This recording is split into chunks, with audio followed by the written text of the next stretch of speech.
Has lunch taken our energy a bit out or what? Okay. My name is Dr. Ave Maria Semakafu. I'm Deputy Permanent Secretary, Minister of Education, Science and Technology, Tanzania.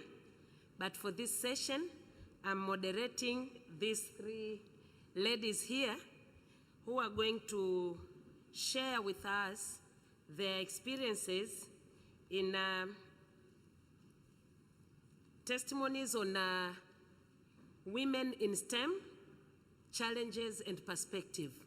So before I give them the opportunity to share whatever they've prepared, I'd like them to introduce themselves just a bit to give us the context of how they found themselves here today, so that they get this opportunity to share whatever they want to share with us, and also to give us opportunity to understand them before we listen to what they want to share. So to begin with, Dr. Lamia from Tunisia, please introduce yourself, and then it will be Jennifer, and lastly it will be Karabo, the engineer in the making. Please.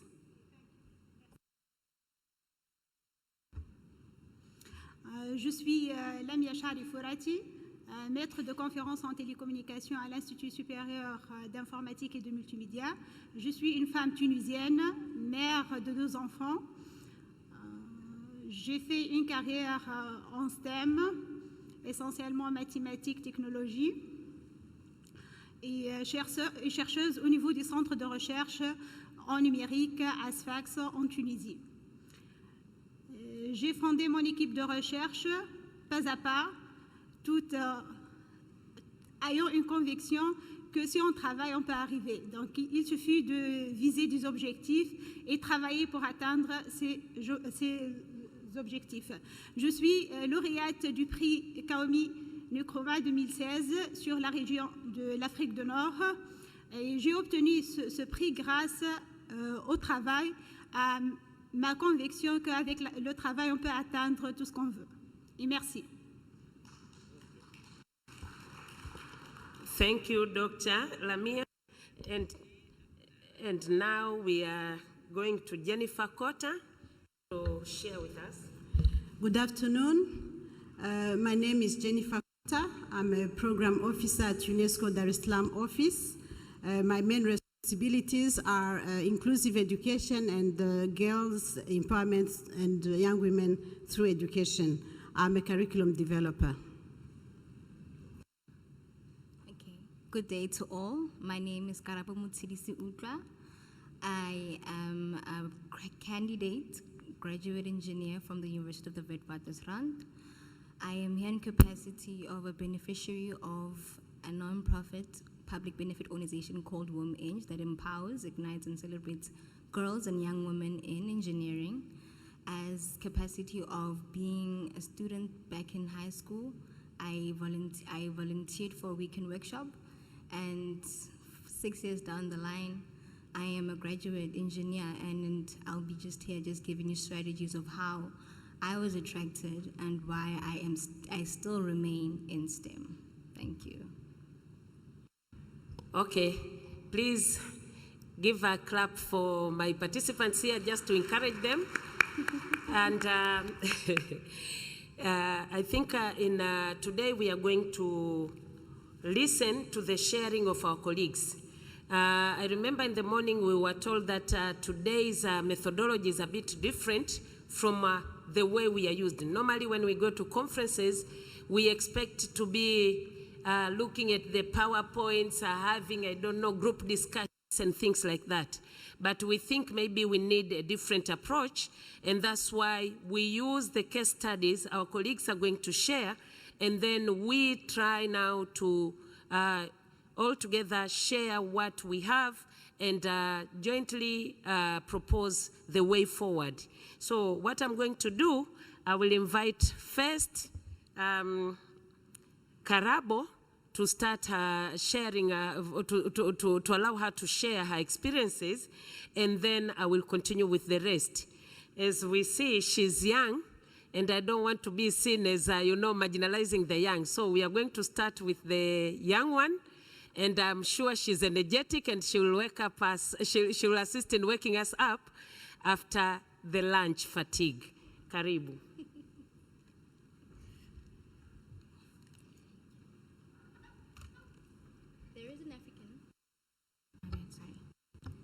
There's an African proverb called, "It takes a village to raise a child."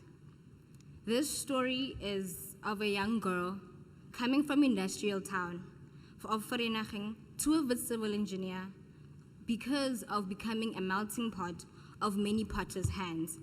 A girl child who came from a village that without relent worked to set her up to win. And I'll be basically just touching on the 3 different types of villages in essence of which why I am here and why I remain here. First and foremost, the type of village that I come from is not a real village, but an industrial town.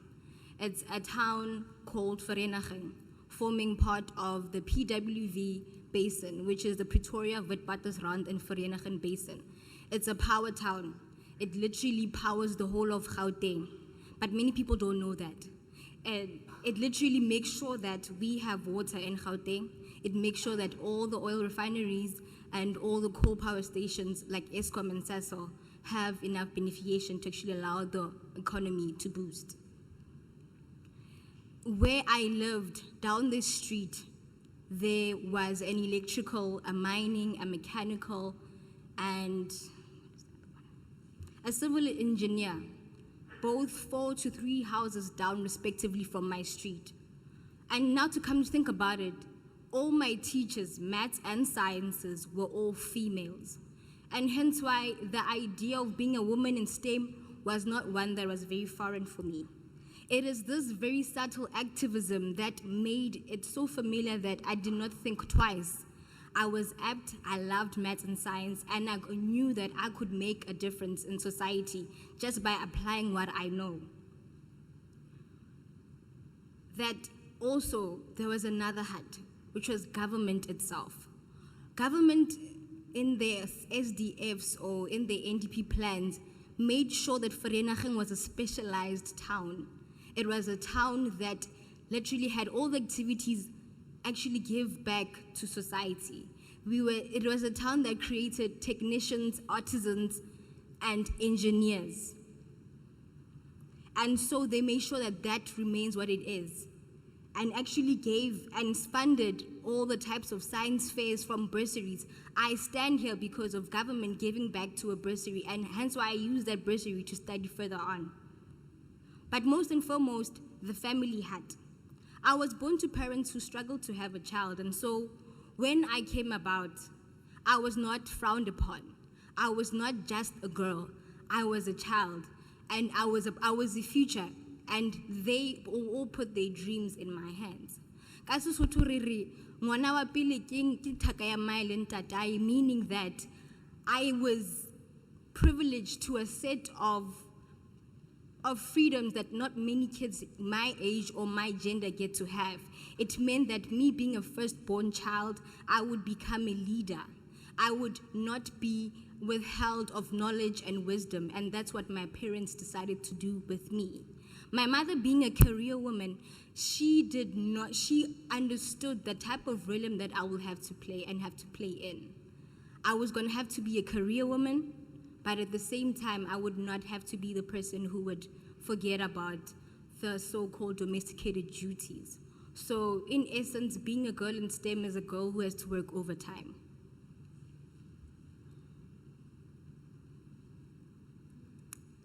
But first and foremost, I can't forget the important role my father played in all of this. That it is his role and exemplary men like him who played an informing and supporting role in the body of work. Living in Africa also sometimes means living in a very patriarchal society. That patriarchy discourages women from standing out. It discourages them from being inquisitive. It discourages them and makes them fear to fail. And that's not what STEM needs. STEM needs you to go out and actually make mistakes. It needs you to learn and to grow and to take those risks. And that is something that I learned from my strong mother, but at the same time, I learned that I could do that from my father as well. As in any engineering project, we know that buy-in is everything. That I cannot just stand here, or I can't just put out a program and say it's gonna work without actually having communities buy into it. And hence why it's so important for the empowerment of women should not actually happen outside or isolated from the empowerment of young men. That it was these young men who are gonna support these women, that we can't just empower girls, that we need to ensure that we actually give girls attention to actually ensure that there's equality in the classroom. From knowing that there's equality in the classroom, then we will ensure that there will be equality in the workplace.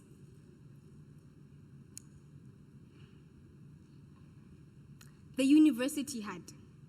During the 2010 World Cup, I was convinced that I wanted to work in the built environment. Everything was coming up from stadiums to roads, the infrastructure was booming. It was an opportunity for South Africans. So in essence, what I'm trying to say is that governments need to reach out for those projects that actually excite us and want us to go into the built environment. I had put up my mind that I want to become an architectural civil engineer. But when, how, and why? That is when WomEng caught me at a very developmental stage of my life. In grade 12, where I made up my mind I wanted to go into STEM, but did not know how to go about it. During that year, that's when WomEng came to my school, and then they actually invited us to a weekend workshop. At that weekend workshop, I was introduced to what I say, if you fail to plan, you plan to fail, basically. This is the moment when I actually realized that just wanting to do STEM was not enough. I had to put things in place. That's when we were made aware of all the information behind how to study, when to study, the different types of funding models. Engineering is one of the most expensive degrees to study. And me wanting to go into STEM means that I had to make financial moves. I was put together with mentors. My mentor was all the way in Cape Town. I was all the way in Gauteng. But in that way, she actually mentored me to strive to get, try to get a residence, to try and get good people around me. And that's what university did for me. I got into res. I made sure that I have everything that I need to do from financial. I got a bursary. WomEng actually empowered me to know what type of funding models are available and what they can actually do for me. From that moment, I made sure that I have everything in a line and everything queued up. From that moment, I knew that I was going to become an engineer and I was going to be a powerful one to be reckoned with.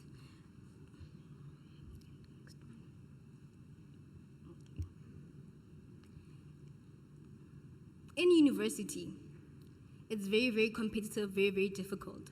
From the guidelines that I was given from WomEng, I used those guidelines to get into university, but that was just the first hurdle. University intentionally has been seen to actually de-weed students by giving them harsh grading and harsh assignments. But it's because of the learning community and the learning environment that I had from living in an all-girl residence and having the support of WomEng that actually made it through. They gave us mentorship programs, and they actually get us with people who can actually help us to do all these things. Another problem is that why women don't stay in STEM is that we don't feel like we belong. We don't fight the right fit. We are constantly reminded that male engineers are much, much better. And that's when you have your mentorships and your networks actually coming to tell you otherwise, that it was powerful, strong women in STEM who always reminded us that you were enough, that you could do what you set out to do. So that's what we do at WomEng. And me, myself, understanding this very principle, that's when I came back into the pipeline, knowing that it's not enough. Just because the policy says we are equal doesn't mean it's what the reality is in society.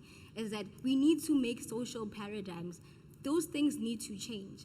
Women need to be empowered and reminded and given that positive affirmation that they too belong there.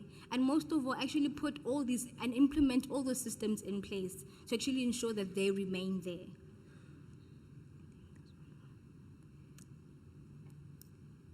There's a phrase and a quote that's stated by the Ohio faculty member Terrell Straden. It says, "Nurturing self-efficacy through mastering, vicarious experience, and modeling and verbal persuasion will plug the leaky line." This is the very same thing that Women does. It makes sure and gives women the platform to actually go back and say, guys, this is what we can do as women. It reminds them of who they are. It also reminds them that they are capable, technically and socially, that they can get there and actually become competent leaders in society. This very same village is the same village that empowered me and set me up to win. We understand that to be a woman in STEM is to be a woman who will constantly be guided and encouraged to love what she does. She will be guided to do a better job until we get to a point where we are and don't need this anymore. I'm so sorry. That we encourage her to love science and to inspire her to change the world.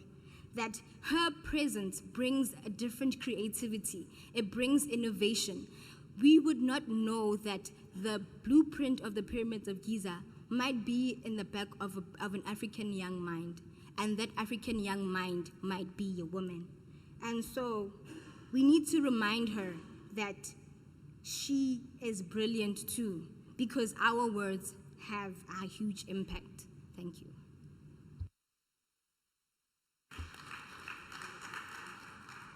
My dear, those hands are not enough for the young engineer. Thank you. I think what she said, just in a nutshell, number one, seeing is believing. So the environment where our youngsters, our young girls are living must at least encourage them to feel that they're supposed to be there. But again, the government decision, the political will of deciding, because in most cases, in most of our countries, when we are saying about corporate social responsibility, we are thinking about money. But here we find that a strategy of ensuring that that community benefit and serve the purpose that is within their reach.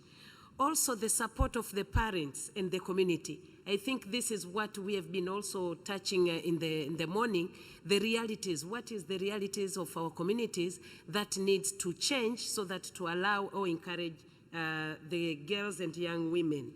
But again, this idea of empowerment to both boys and girls, because in most cases we are talking about empowerment of women, we forget that we are living in a community, and in order for anything to succeed, we need both men and women. But again, the conducive learning environment. I think this is really something that is very crucial. We can propose maybe a strategy I want you to keep in mind maybe during the discussion that we share. But lastly, I think the issue of belonging to a profession. In the morning we heard that you go there, you find that the environment does not belong to you. But literally sometimes the community can make you feel that you are misplaced. I remember during my days when I was at the university, we used to refer to the girls who were taking engineering. There were very few, but we used to call them spanner girls. And in fact, it was really for others, when they hear that you are called spanner girl, then it makes you not to like to join that field. So I think those are the things. How do we socialize our youngsters? Thank you. So I think I invite our sister, Doctor, to share your experience, and then I'll end up with. Okay, merci. Tout d'abord, avant de présenter ma carrière, je veux présenter le prix que j'ai obtenu. Donc, le prix Kaomi Nkrumah en sciences et technologies, elle est décernée par l'Union africaine aux meilleurs scientifiques africains dans 2 secteurs. Le premier secteur est le secteur de la vie et de la terre. Et le deuxième secteur, c'est celle des sciences fondamentales, technologie et innovation au niveau national, au niveau régional et au niveau continental. Donc le défi pour moi, c'est d'obtenir le prix à l'échelle continentale. puisque je l'ai obtenu à l'échelle régionale pour la région Afrique du Nord. Je suis vraiment très ravie pour l'obtention d'un tel prix et un tel prix m'a apporté beaucoup de choses.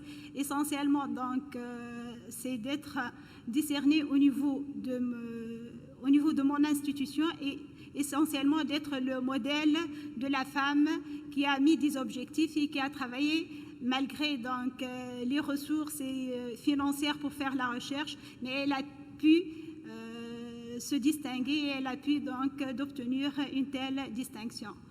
Maintenant, je vais passer à la présentation de ma carrière. J'ai obtenu mon bac en 91 et c'était donc spécialité mathématiques. Donc ma carrière est en totalité elle est pratiquement en corrélation avec le thème STEM. Vous allez trouver le terme mathématiques, technologie, engineering et télécommunications. Donc, vraiment, les 4 lettres de STEM figurent au niveau de ma carrière. Donc, j'ai commencé par baccalauréat en mathématiques en 91 et dans le temps, donc, la représentation des femmes était vraiment réduite. Actuellement, en Tunisie, c'est l'inverse. Au contraire, nous avons la représentation des femmes dans les universités, elle est beaucoup plus importante que les hommes. Donc, environ 60% des étudiants, ce sont donc des étudiantes 60% et les hommes représentent 40%. Et même donc le taux des réussites des femmes, elle est beaucoup plus important que les hommes. Et je suis vraiment fière que mon pays a abouti à un tel résultat. Donc je vais continuer avec ma carrière. Donc en 91, on était en classe pratiquement 32 au niveau de ma classe, donc une dizaine de filles et à peu près 22 garçons. Et parmi les dizaines de filles qui ont réussi le baccalauréat, j'étais la seule qui a obtenu, et plutôt qui a choisi de continuer en engineering. Pratiquement les autres, elles ont les ambitions de faire la médecine, de faire pratiquement d'être enseignante en physique, en chimie. Et pour les candidats qui ont continué pour l'engineering, j'étais vraiment la seule au niveau de ma promotion. Donc, suite à ceci, donc, dans le temps, on a le choix entre ingénieur principal, c'est-à-dire Bac plus 6, et ingénieur adjoint, c'est Bac plus 4. Et donc, pour passer à l'ingénieur principal, il faut être vraiment donc, parmi les élites. Et on a passé 6. Donc, parmi ces 6-là, j'étais la seule fille avec 5 garçons. Je dis bien qu'actuellement, c'est l'inverse. Donc, au niveau de mes classes, je trouve les filles supérieures que les hommes. Et j'étais la majeure de ma promotion. Donc, c'est un défi. Donc, la fille au niveau d'une classe qui est formée par une fille et 5 garçons. Donc, chaque année, j'étais donc la première au niveau de ma promotion. J'ai obtenu mon diplôme d'ingénieur en génie électrique avec la mention très honorable en 97. Et par la suite, au niveau de ma carrière plutôt académique, il y avait une matière qui m'attire beaucoup, c'est les réseaux de télécommunications. À la base, j'ai fait de l'engineering en génie électrique. Et télécommunications, vraiment, c'est une autre spécialité. Et vraiment, j'avais l'ambition de ne pas continuer en génie électrique, mais plutôt de creuser en télécommunications. Donc, comment se transformer ou bien se convertir à une femme qui est leader dans le domaine de télécommunications et non pas en génie électrique. Donc, il fallait quoi? Il fallait compléter par les auto-formations. Et nous avons une mine, c'est l'Internet. Vraiment, j'ai consulté l'Internet, j'ai fait l'auto-formation en tout ce qui est concept de base, en tout ce qui est protocole de télécommunication. Et suite à ceci, donc, j'ai entamé une thèse en télécom avec un diplôme d'études approfondies aussi en télécommunication. Et suite à ceci, donc, après obtenir donc, mon diplôme de doctorat en télécommunication, vraiment au niveau de ma ville, il n'y avait pas la branche télécommunication. C'est essentiellement au niveau de la capitale à Tunis qu'il y a vraiment une filière télécom. Et j'ai décidé vraiment donc d'instaurer et de participer à l'instauration de la télécommunication au niveau de ma ville. Et à cet égard, j'ai commencé et j'ai orienté mes travaux d'habilitation à diriger les travaux de recherche en télécommunication. Et peu à peu, j'ai commencé à former une équipe au sein de mon laboratoire qui s'appelle Laboratoire des technologies pour les systèmes SMART. Et cette équipe s'oriente à concevoir des protocoles, des mécanismes intelligents pour les réseaux de télécommunications. Mon équipe, je l'ai appelée Intellect. C'est Intellect, ça reflète l'aspect intellectuel. J'ai choisi un tel nom pour dire que notre équipe se base, c'est pas sur les ressources financières qu'on peut exceller, mais essentiellement sur les compétences intellectuelles. Et les compétences intellectuelles, ça existe. Donc, et surtout en Afrique. Donc, selon mon expérience, soit les étudiants en Tunisie, aussi que les étudiants africains et africaines, donc ils ont vraiment des compétences très énormes du point de vue intellectuel. J'ai encadré et j'ai supervisé une thèse d'un candidat qui est de la région de Burundi, qui s'appelle Odas Manirobona. Et vraiment, donc, j'ai trouvé au niveau d'un tel candidat des compétences intellectuelles assez importantes. Et maintenant, donc, je suis fière qu'il va retourner chez lui et qu'il est en train de transmettre les connaissances et les stratégies de recherche au niveau de son pays. Je vais continuer avec ma carrière. Donc, mon équipe se distingue par quoi? Pour la représentation féminine, très importante. Donc, dire l'équipe, elle est formée par des maîtres assistants, des étudiantes en thèse et des étudiantes en master de recherche. Donc, au niveau de mon équipe, donc, nous sommes 16 femmes et 3 hommes. Donc, lorsque je parle, je dis donc, généralement, je prends le côté, je parle toujours, donc je dis mon équipe, je dis les femmes, les chercheurs, etc. Donc, au niveau de cette équipe, on a travaillé essentiellement au niveau de mes réunions avec mes chercheuses, au niveau de mon équipe, c'est sur l'excellence scientifique. Donc, dire excellence scientifique, il faut se distinguer, soit à l'échelle nationale, soit à l'échelle internationale. Et on a commencé par quoi généralement il est distingué le chercheur, c'est par les publications. Donc j'ai insisté à ce que tous les membres de mon équipe qu'on publie que dans les revues internationales qui sont très connues, impactées, ayant des facteurs d'impact très élevés, ou bien dans des conférences qui sont classées. De plus, donc, les thèmes de recherche sur lesquels on travaille sont des thèmes d'actualité, des thèmes qui touchent à la technologie de pointe. Donc, actuellement, on travaille sur l'Internet des objets, c'est l'Internet du futur, sur les réseaux de 5e génération, sur la supervision des environnements et des ressources en utilisant les technologies, sur la santé numérique. Aussi, donc, on travaille sur des projets qui visent à assurer le développement durable, qui sont donc en cohérence avec l'ODD, avec les objectifs du développement durable en ce qui concerne la supervision de l'environnement, en ce qui concerne la santé numérique, en ce qui concerne donc la ville intelligente, la ville durable, etc. Donc vraiment, on mène des activités en cohérence et qui visent à mettre en avant et atteindre les objectifs ODD, qui sont donc en totalité 18 objectifs. Donc de plus, on veut mener une activité de recherche un peu orientée appliquée. C'est vrai, dans le passé, on a travaillé sur l'aspect théorique, mais je suis convaincue que pour atteindre l'excellence, pour participer à la richesse de mon pays, à la richesse du continent, on doit vraiment orienter nos recherches, nos travaux vers l'innovation, vers l'aspect appliqué, car ces domaines-là qui peuvent mener, qui peuvent drainer donc de la recherche, soit à l'échelle du pays, soit à l'échelle du continent d'une façon générale. De plus, donc, parmi nos stratégies, c'est l'ouverture sur l'international, et ceci en participant à différents projets. Soit il y en a des projets H2020 avec l'Europe, les projets intra-Afrique, les projets à l'échelle de la région Méditerranée, donc, et ceci grâce à la position géographique de la Tunisie, qui rend que la Tunisie est vraiment un pont entre l'Europe et l'Afrique, vraiment sur lequel donc, on doit bâtir plusieurs des relations, soit donc à l'échelle européenne ou à l'échelle internationale, qu'à l'échelle donc de l'Afrique.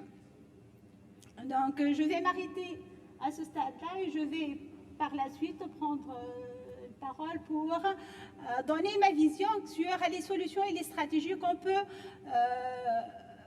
qu'on peut plutôt la prendre en considération pour promouvoir essentiellement les femmes dans le secteur du STEM. Et merci pour l'attention.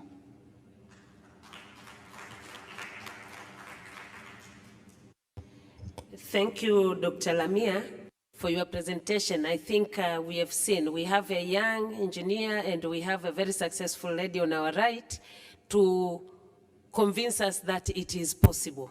Although they are going through different social settings, different cultural, different environment, but at least things are possible. So as she said, we are going to I told them not to propose the way forward until after our discussion, so that not to preempt, because we might be having a lot of questions, like maybe Dr. Lamia, start preparing yourself.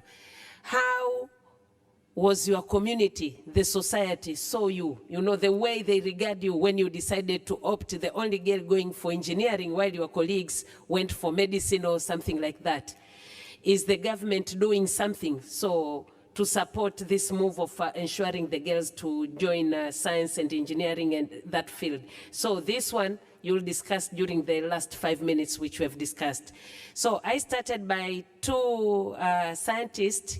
Now I'm going to invite our sister Jennifer here, because for her, she's going to share the program she's coordinating in an attempt to bring girls, to make sure that we retain girls in school. I wanted first for the two presenters because they were sharing their personal experiences, but she's going now to share what she does to support the whole process of retention of girls and young women in school. Please, Karim. Thank you very much. As I have said, I'm not a scientist like my colleagues, but I had the chance of doing science when I was in secondary education, and at university I embraced, like many other girls, arts and then curriculum design and development. But what I can say is that I'm coming from a family of 9 kids, 4 girls and 5 boys. So when we were young, our parents were illiterate, but my mother, she insisted that all her children, especially girls, should have education. She always told us that despite the fact that we have challenges at home, you are not going to change any situation, but you have always to look ahead, but because education is the only thing that is going to empower you. I believed in her, and I noticed that when I was in primary school, if I look at all my friends, I think I'm the only, maybe we were like 3 or 4 who went to secondary education. Most of them just got married and continued with their lives. At secondary school, we really worked hard, and then I really liked science and mathematics. So I was able again to pass the required examinations to go to university. But still at that level, you find also a lot of girls dropping out due to many reasons, poverty and early marriage still, and lack of value for themselves to see that they can really achieve whatever they dream for. So this has been all along my drive to see how I can empower girls to believe in themselves and to achieve their educational dreams. So when I got the chance of working for UNESCO, my portfolio was on inclusive education and girls empowerment, something that I really hold near on my heart. So for UNESCO Dar es Salaam office, what we do mainly is we try to see what are the problems that girls face in education. We have noticed that, as it was in my case long time ago, girls still drop out at primary school level. The transition from primary to secondary education is really very small. Secondary education, again, girls also drop out, especially when they reach what we call Form 2 for different reasons. And then Form 4, where we have an examination. If you don't pass it, you cannot go to advanced secondary education. So I always thought, how are we going to get these engineers? How are we going to get scientists if girls are not empowered from the lower level, so that at least we can have them prepared to be able to access university education? So our program mainly focuses on retention of girls at secondary school education. So what do? We have noticed that in Tanzania, for example, dropout at primary school level, 37,800 girls drop out of primary school. It is a big number. When you go to secondary education, you have about 16,000 still dropping out of school due to different reasons. So are we ready to leave those girls behind? And who are those who are left behind? Those who are left behind are those girls who live in rural areas, areas where they are hard to reach, and they really feel that there's no hope for them. Even when you talk about education, it doesn't really cling in their minds, because for them they feel that, they're just going to school because they are obliged to, but, they are meant to do other things, to get married and have children and so on and so forth. So which actually prevents those girls from being able to give what is really needed for their communities. Because, we notice that in their communities you have a lot of, health problems, so we don't have doctors. We don't have enough teachers in science and mathematics because those girls don't go to school. So our program first then enhances on empowering those girls first to believe in themselves, because they have to know that it's not that the government is going to do everything for them. They have to know that they have a role to play so that they can achieve whatever they want to do. And we empower them also to understand that, there is no, the sky is the limit. They can, if they are really convinced, they can always achieve what they want to do.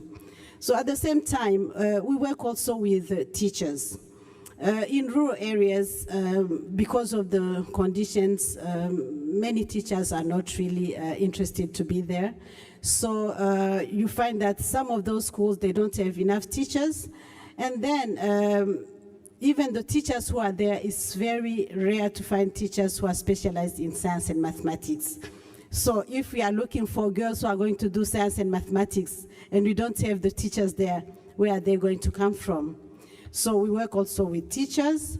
We also, when we are working with teachers, we also try to educate them of, in changing their pedagogical skills, using gender-responsive pedagogies, so that, they can really motivate girls so that they can understand that they can work and achieve as well as boys.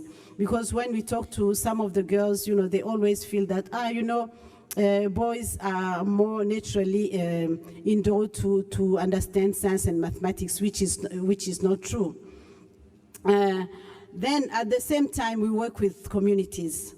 In those areas where we work, we have a lot of pressure from social cultural, attitudes, where the custodian of communities, they feel that, girls, what are they going to do? They need to stay home, take care of the families, and also get married, and, what are they going to bring if they do a lot, if they continue their education.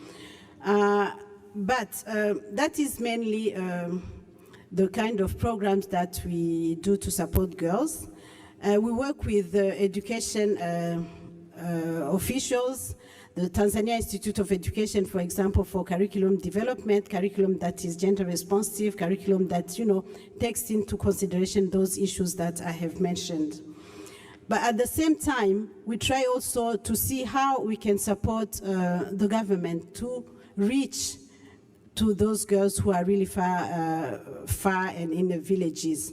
So UNESCO, for example, in 2013, we supported the government with microscience kits in schools. They are not really big, so you can really have like a table like this, with a lot of apparatus that can support girls and other students at least to do those experiments and then to understand what they are studying.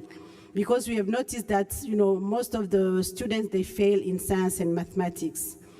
Another thing that UNESCO is doing is also to enhance teaching and learning of science and mathematics through ICT. So our program, we support teacher training colleges where teachers are, formed. So to use mainly ICT in education so that at least when they get out of school, they are the future teachers. We are able to have teachers who are well qualified and who are going to support those girls. I think maybe in short, that is what I can say, and I will continue after. Thank you. Okay, thank you. I think we have seen here we have two who shared their experiences in higher learning institution, but we have our colleague here who have shared what they're doing at the lower level. But I think this is very common. Most of the teachers in Africa are women.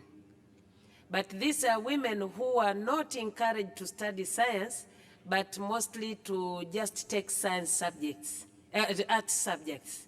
And we expect them to impart the knowledge that will come and give us the scientist. So I think we see the gap there.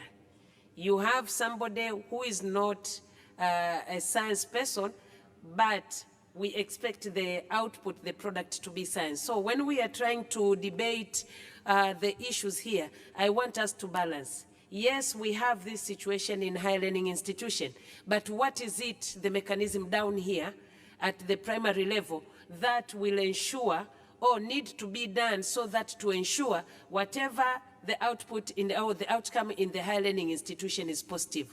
It is true we are looking for 50-50 to make sure that equity in accessing education is attained in all African countries. But literally without having a holistic approach to education system, I don't think we are going to reach anywhere. So we have something like 15 minutes before we break for afternoon health break. So I think maybe I can invite one or two sharing which we have in the floor. People who think that they have something to share before we open for plenary. I will allow one or two, giving them 5 minutes each, so that when we start now contributing, the general contribution is for general contribution. Do we have anybody who feel that she or he has something to share concerning this initiative that we are discussing here?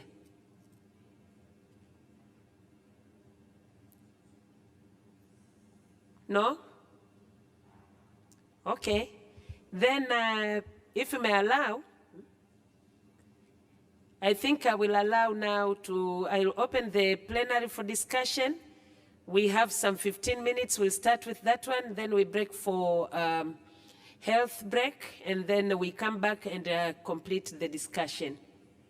Now, for those who wants to share, you have something that you have observed during the sharing here, please, karibu.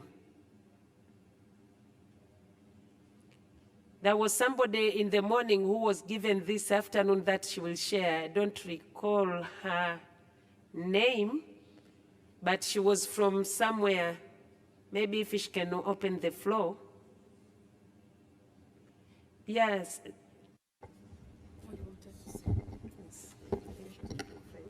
Thank you. Good afternoon, everyone.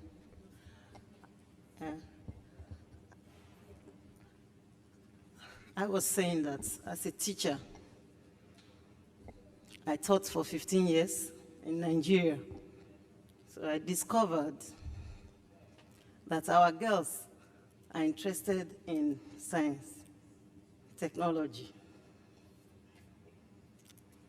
One of the main problems is the science, the mathematics teachers are not just there. They are there, but they are not enough. And the subject is not being delivered the way it's supposed to be. And when the girls go through the rigors of coming out with trying to embrace mathematics, when they get to certain classes, they want to choose their career subjects, the guidance counselor, the career guidance counselors will always tell them, you see, you cannot read mathematics. You don't know mathematics. Okay, if you know mathematics, you don't know chemistry. If you know chemistry, you don't know physics. So you cannot be in a science class. And these girls will cry, they'll come and meet us. Some of the teachers, we talk to them. The guidance counselors will say, no. I discovered that most of the guidance counselors are from art-based background. They are not science teachers, or they are not science-oriented. So they don't even know what they are talking about. They only say those things to the girls because that is what they were told to say. They don't know what they are talking about. So at the end of the day, they discourage most girls from reading sciences, from reading technology-based courses, subjects, and because of that, we have a few students reading engineering. So if you look at Nigeria, if you look at demography from Nigeria, the data we have in Nigeria, we have female in sciences, but technology, vocational technology, like engineering and other subjects, other courses, they are very few because of these reasons I just gave. So I don't know, maybe since we are here, looking at the policy, when we want to write our policy, we should say that the guidance counselors should be professionals, professional in sciences that can guide the girls, the girl child, to read, to take a course in technology or even vocational or even any other science-oriented subjects. Thank you.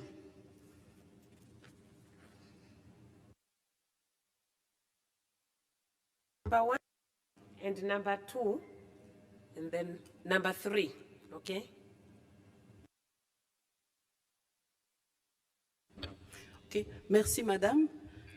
Toujours dans les cadres de faire avancer ces discussions sur les enjeux et perspectives en ce qui concerne les femmes et les filles dans les STEAM, j'ai retenu du docteur Lamia et que non seulement elle a accepté, elle a choisi de faire ce qui était difficile, mais aussi elle a pu acquérir ce leadership-là, pas n'importe quel leadership, mais un leadership transformationnel qui a fait qu'elle a modifié d'abord son environnement immédiat et puis ça a impacté sur tout le pays. Elle a même obtenu un prix. Alors, dans le cadre de nos travaux ici, je pense que c'est bien, oui, nous encourageons les filles, les femmes à étudier, mais il faudra aller au-delà, les pousser à acquérir ce leadership transformationnel, de telle sorte que non seulement ils vont impacter au niveau local, au niveau de leur environnement immédiat, mais cet impact-là, ça aura comme conséquence aussi d'encourager celles-là qui sont au-delà de leur environnement immédiat. Si c'était au niveau de la région, on peut avoir, via les communications, aller plus loin pour un pays, savoir que, voici, il y a des dames, il y a des jeunes filles qui ont fait ça, et non seulement elles ont fait les STEAM, mais elles sont allées au-delà en prenant en charge ces leaderships-là. Donc je pense que l'enjeu ici, nous savons déjà que nous voulons l'accès, mais il faut les amener à avoir ce leadership-là. Merci.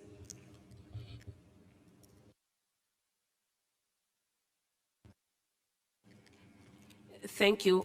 I think that is really something which is proposing even some of the way forward.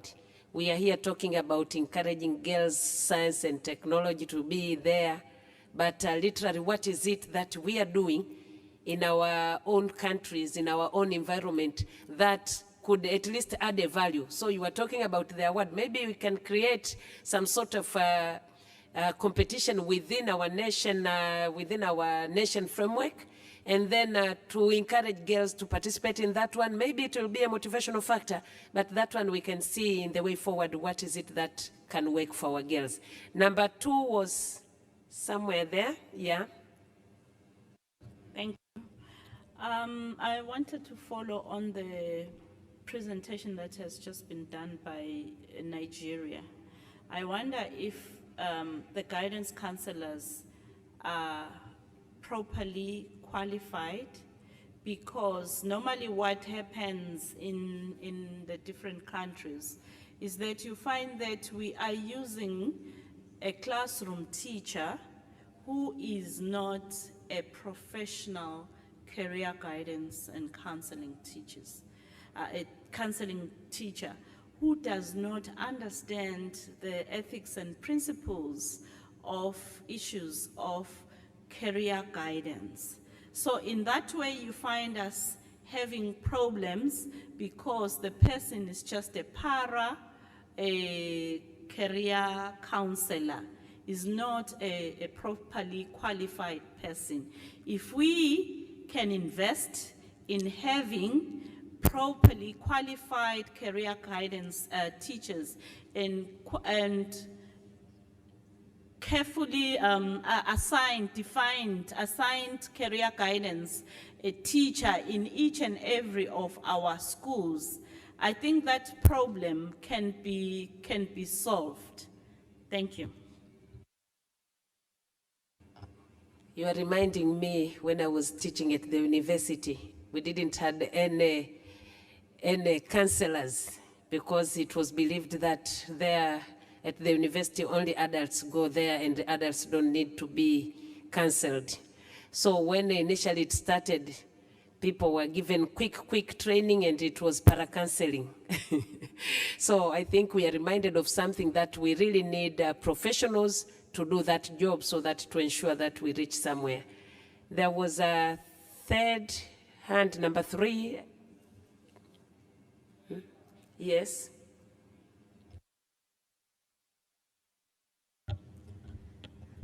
Thank you. I want to thank the presenters for sharing us their experience. They are successful ladies. Thank you so much. Well, when we see the case of Karama, she is a lucky lady, starting from her family, and the environment also helped her. But she is very clever to use the conducive environment to the maximum. That's why she is seated in front of us to share her experience. And she will be model for many girls. Thank you. And when we come to Dr. Lamia, she is also from the successful ladies. I heard she said that 60% of the university students are females. I wonder, when we come to our country, even though the females constitute almost half of the population, these days they are 32%. The participation of higher education is 32%. Of course, this year the enrollment was 42, but as a whole, it is 32%. If we mention about the science stream, they are underrepresented. We are trying to do some interventions to stay the girls and to follow to study in the STEM, but the number is not encouraging. We have different policies, but that is not working still. Is there any secret that your government uses to make the female students to go to school, or the family about the domestic chores? Is it common for boys and girls? And the society also. If there is any secret, I wonder if you share us how to increase the number of female students in the higher school, in the high school, and in the tertiary school. So, thank you. Okay. Is there any hand I give you? Okay, this will be the last one, and then I give you things that I want you to prepare. Time. We only have 3 minutes, so I think I'll take one, and then you'll come after the tea break. Thank you. Thank you very much. Just sharing something. Today we're talking about retention of girls in educational systems, especially in STEM. But I think the global phenomenon nowadays is that even among boys, we have this problem that science is not very popular. And many reasons, it might be someone mentioned it this morning, it might be the salary package that is being offered, the limited employment opportunities, or the perception that the subjects are difficult.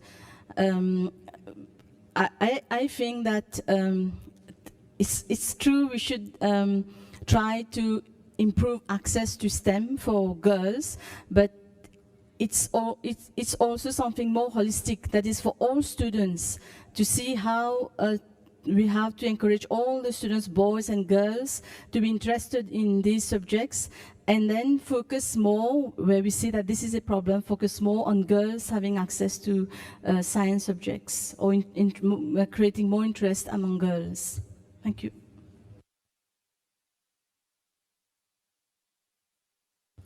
Maybe the last comment here, and then we break for health break, and then we'll continue after. Ok, merci.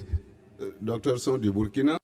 Depuis ce matin, les femmes modèles qui nous ont été présentées sont issues essentiellement des milieux urbains avec des parents dans certains niveaux de vie. Mais ma préoccupation, les filles du milieu rural, qu'est-ce qu'on en fait? Parce qu'elles n'ont pas les mêmes conditions, les mêmes environnements que les filles du milieu urbain. C'est une préoccupation, j'en appelle à une réflexion sur cette question. Également, quand ces filles arrivent au baccalauréat, elles doivent continuer à l'université, donc elles doivent quitter leur milieu de vie. Qu'est-ce qu'on fait pour accompagner ces filles du milieu rural qui arrivent en ville à l'université? Voilà des préoccupations que je n'ai pas entendues depuis ce matin. Je pense qu'il faut y réfléchir. Merci.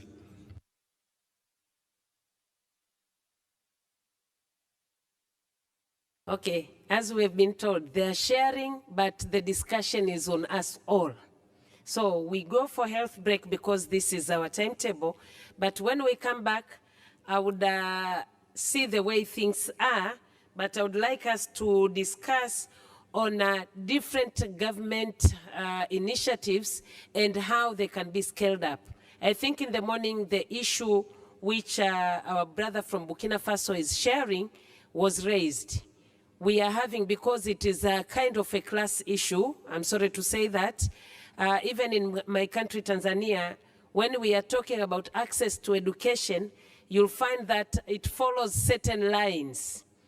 Those who are coming from somehow affluent families, the issue of dropping out is not there. They can continue until they finish. Even pregnancy is not an issue for them. But it is the children from the poor families, from rural, far, geographically disadvantaged areas, those are the ones who are affected. And that's why we are talking about now, what are the strategies, which strategies which we think can facilitate to narrow down this gap, the equity, the inequity that exists within our nation. So we are here to discuss so that we can propose something. But again, we have the example from our colleagues here. They were sharing their life experiences. Even in the morning, they were sharing their life experiences. It is true, when you get family support, normally life becomes easier. Now, how can we use the examples which have been shared to scale it now to the wider, whether they're coming from affluent families or they're just coming from normal families, poor families and whatever? How is it going to ensure that the strategies or initiative that we are proposing will serve the purpose that is intended, okay? And then another thing is, what do we think are key challenges that always we kind of find ourselves in quagmire? Whenever we start an initiative, we see that we are not progressing. So that if we know, if we address those challenges, then it might open the gate for the more girls and young women to participate in science and engineering. And lastly, I want to hear at least from each one of you, at least one, if not half, a suggestion. What is it that needs to be done? And so that we can mark Mauritius 2017 really something which has contributed to AU initiative. Thank you. So we go for health break, and then we'll come and have a plenary, and then I'll give my panelists 5 minutes each to conclude their presentation. Thank you.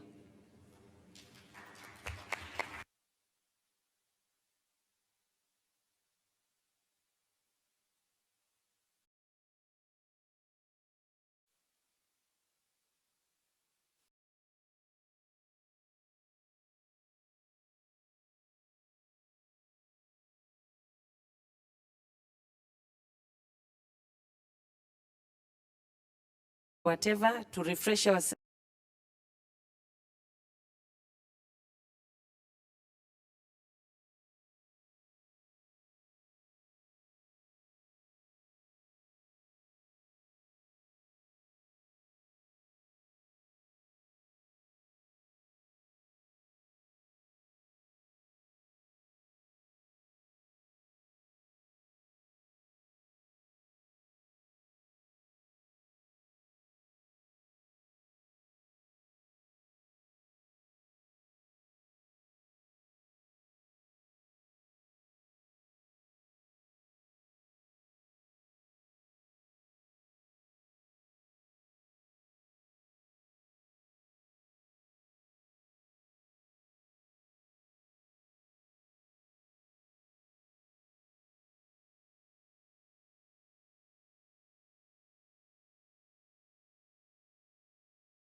Ladies and gentlemen, as you're walking in, I just want to make a quick announcement. It has come to my attention that, that many of you are paying your hotel bills. I know that in our information note, we put it as 120 USD, but because of the fluctuation of the dollar, which has gone down, it's 120. So please bear with us. If the dollar had gone up, you would have paid less, but the dollar has gone down, so unfortunately you have to pay 123. So please bear with us. Second piece of information that I wanted to ask you is Félicité had asked you to bring your teaching and learning materials in any STEM subjects. If you have done so, I would like you to give it to Teofania, who has a session with us on the teaching and learning materials. Teofania, are you here? I think she's still outside. So Teofania is sitting next to Shalini there. And if you can, yeah, she is that lady sitting there at the back. She hasn't come in. I think she was wearing, I think she's blonde, which is a blonde lady, and she's the one who's doing the teaching and learning materials. So please do give her your teaching and learning materials, which she will give back to you because she wants to talk about your different teaching and learning materials. All right, so Teofania is sitting at the back. Thank you. I'll leave the chair to continue her session. Thank you.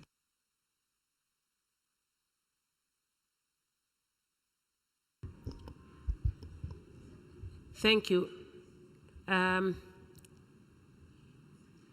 think first I would invite Dr. Lamia to respond to the issue that was raised from one of our colleagues there, and then I will take, if there is any contribution or something that needs clarification, and then we'll embark on issues of way forward for this session.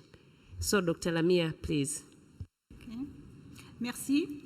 Donc, la question qui a été posée, c'est quel est le secret pour avoir un pourcentage quand même des filles très importante au niveau de la Tunisie. Donc, à mon avis, c'est principalement que l'enseignement à l'université il est presque gratuit. Donc, généralement, il y a une égalité des chances entre les pauvres et les riches, entre femmes et hommes. À mon avis, c'est le premier raison. Le deuxième raison, vraiment en Tunisie, on tape beaucoup sur les compétences humaines. Pour nous, il y a donc au niveau de la société l'idée que vraiment la richesse de la Tunisie se base sur les compétences humaines et sur les ressources humaines. Et par la suite, quelqu'un qui veut s'imposer au niveau de la société, il doit vraiment exceller au niveau de l'université. Vraiment, toutes les familles s'investissent pour que leurs enfants continuent leurs études et pour que leurs enfants donc obtiennent des diplômes universitaires. Et essentiellement au niveau de ma ville, vraiment donc tous les parents ils font l'impossible pour que leurs enfants donc continuent leurs études, soit filles, soit garçons. Donc le secret c'est l'égalité des chances au sein de la famille, au sein donc du gouvernement. C'est la raison principale. C'est l'égalité des chances qui a fait que le pourcentage des filles est le plus importante que les garçons. De plus aussi, nous avons donc quelque chose un peu particulier, que le pourcentage des réussites dans l'université, c'est presque 70% des filles par rapport aux garçons. Et ceci essentiellement que peut-être les ambitions des femmes, il n'y a pas plutôt, par exemple, il n'y a pas l'aspect d'être, plutôt, comment dirais-je, de passer tout le temps à chercher les loisirs, par exemple le football ou autre, mais essentiellement c'est se focaliser sur leur étude, de travailler, etc. Ce qui a fait que le pourcentage des filles et la réussite des filles est plus importante. Pour le pourcentage en Tunisie des enseignantes par rapport aux enseignants. Donc, selon les statistiques en 2014, c'est 48,2 au niveau de l'université sont des femmes et à peu près 51,8 ce sont des hommes. Et, je suis persuadée qu'en 2017, le pourcentage des femmes presque égale ou même elle dépasse celle des hommes au niveau de l'université. Et ceci est essentiellement dû principalement donc à la parité au niveau, par exemple, des commissions de recrutement. On trouve la présence au niveau des jurys de recrutement des femmes que des hommes. Aussi, il y a une parité au niveau des commissions de thèse, etc. Ce qui a fait que la présence des femmes est devenue de plus en plus remarquable au niveau donc, de l'université, soit donc au niveau du cadre supérieur qu'au niveau donc, des étudiantes. Ce qui manque en Tunisie, c'est le haut du pyramide. Actuellement, on ne travaille pas sur la parité hommes-femmes au niveau de l'université, mais plutôt sur le leadership. Comment donc inciter les femmes enseignantes et chercheuses de prendre les positions de leader, par exemple être doyenne d'une institution, recteur au niveau de l'université, avoir des postes au niveau du ministère, etc. Et merci. Okay. Now, do we have anybody who wants to share something before we start? Okay. I have 1, 2, 3, and then 4. So I have 1 here, 2, 3, and then I go back there. Je voudrais apporter une contribution à Céline du Tchad par rapport aux chances qu'il faudrait donner aux enfants des milieux ruraux. Je pense que les enfants aux milieux ruraux, même s'ils sont pauvres, il y a quand même des meilleurs élèves qui sont là. Et pour leur donner la chance d'accéder à l'université, ce que le gouvernement doit faire, c'est de mettre à la disposition de ces enfants une bourse d'études. Et il faudrait également faire un quota par région pour permettre que tous les autres enfants, même les meilleurs, puissent accéder également à l'université. Et la politique doit en réalité se désintéresser de l'orientation des élèves à l'université. Parce que ce qui gâte tout, c'est que c'est la politique et il ne faudrait pas mettre ses enfants, il ne faudrait pas mettre les enfants de son entourage, mais donner la chance aussi à ces enfants pauvres parce que parmi eux, il y a des meilleurs. Moi, je sais que j'ai étudié avec des enfants des riches, mais ils ne sont pas aussi bons que les enfants des pauvres. Il y a des meilleurs. Donc, il faut des bourses d'études à ces enfants des milieux ruraux.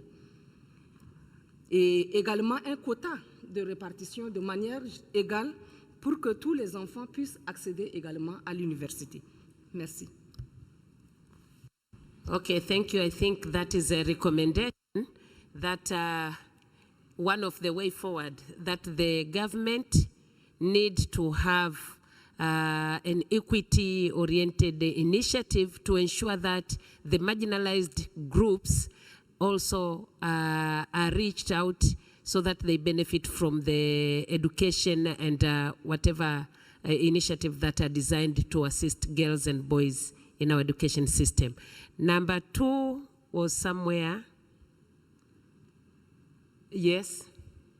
It is the, yeah. Oui, en fait, je vais vous partager de ce qui se passe donc dans mon pays. Il y a donc 2 aspects que je voudrais vous en parler. La première chose, c'est que au niveau des collèges, après le collège, donc, les filles ont du mal à continuer parce que soit elles se marient tôt, soit elles ont du mal à trouver un lycée pour aller parce que c'est très éloigné de leurs habitations. Donc là, il y a aussi la sécurité. Il appartient donc à l'État de sécuriser cela et bien de construire des lycées tout près. Ça, là, il y a donc un problème. Mais le deuxième aspect, c'est qu'à l'université, ce que j'ai observé en tant qu'enseignant d'université, les filles veulent donc terminer leurs études avant de se marier. Mais plus elles restent longtemps dans les études scientifiques surtout, elles risquent aussi donc de ne pas pouvoir trouver le mari qu'il faut. Donc là, ça pose des problèmes. Parce qu'à partir de 35 ans, c'est difficile d'avoir un enfant pour les filles, pas pour les garçons.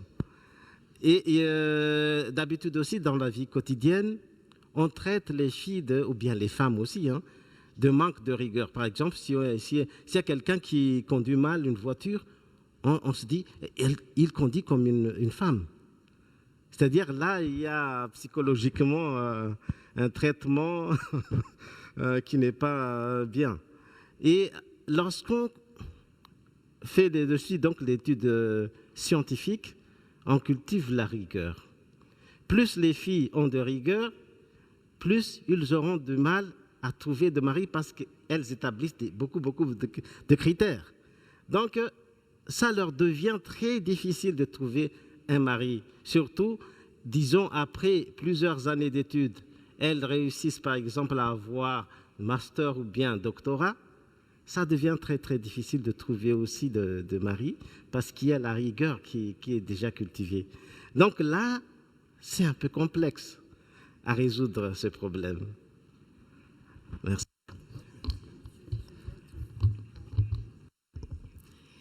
I think because I'm one of those who started the initiative of ensuring girls in science and engineering at the University of Dar es Salaam, what you are saying reminds me of what my colleagues used to say, the men colleagues. Always we will be using marriage and whatever as an excuse. But right now, just look at this girl on my left here. She's an engineer. Do you think if it is an issue of getting married, she'll fail to get a partner to get married with? I think it is the way we perceive.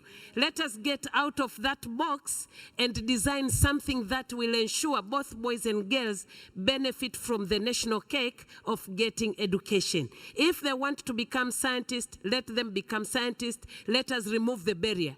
This girl has a father, has a mother, and they accepted that. And I'm sure she's having boyfriends, not even a boyfriend. Okay, thank you. We go to number 3 there.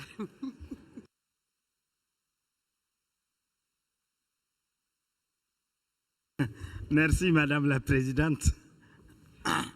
Merci pour cet exemple de cette jeune fille qui est ingénieure. Je pense qu'elle ne va pas manquer de preneurs parmi beaucoup d'hommes prétendants. Alors, moi, je reviens sur une question qui est l'objet même principal de notre rencontre ici à l'île Maurice. C'est celle de la rétention. Cette rétention des filles à l'école. Au primaire, l'enseignement primaire, on peut dire que le problème ne se pose pas à ce niveau parce que la fille vit avec ses parents. Au niveau de l'université, là aussi, même si il y a un problème, il est moindre parce que la fille a déjà atteint un âge où on peut dire qu'elle est mature et elle sait ce qu'elle fait, elle sait ce qu'elle veut. Mais vous avez entre les deux une tranche d'âge de risque, celle des élèves filles qui sont au secondaire. Au secondaire, de la 6e à la terminale. Souvent, notre collègue du Burkina Faso l'a dit,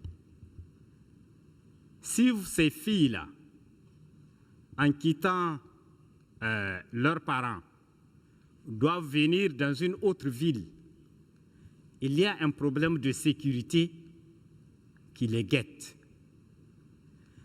Elles ont des besoins parce qu'elles ont atteint un âge où elles ont besoin de s'habiller mieux, d'avoir du parfum, les kits hygiéniques et tout ceci. Et quand vous n'avez pas le parent à côté qui doit vous le fournir, quand vous avez des parents pauvres, alors c'est là où se trouve le risque. Et souvent, les filles, quand elles ne peuvent pas s'assurer ces besoins-là, ou elles abandonnent, ou alors elles s'aventurent dans autre chose. Et pour beaucoup de parents, le risque ou la conséquence de cela fait que ils sont réticents souvent. Je prends un exemple. Dans nos sociétés, quand par accident, une fille à l'école arrive au collège ou au lycée, elle tombe enceinte, c'est une honte familiale. C'est une honte pour toute la famille. Et ça ne sert pas d'exemple. Et c'est pour ça que la sécurité de la fille est un facteur déterminant pour son maintien à l'école. Cette conséquence, donc, comme je dis, elle fait la réticence des parents. Et comme proposition, peut-être il va falloir que et les États et les partenaires qui interviennent essaient de trouver un mécanisme d'appui à ces filles-là qui viennent des campagnes, qui viennent des milieux ruraux, pour qu'elles puissent s'installer dans des familles d'accueil, sans qu'il y ait beaucoup de casse. Ou alors, je finis, Madame la Présidente, ouvrir des centres d'accueil au niveau des villes pour qu'elles soient en sécurité. Sinon, comme je l'ai dit, c'est un problème de pesanteur sociale qui peut faire en sorte que les parents soient réticents. Merci, Madame la Présidente.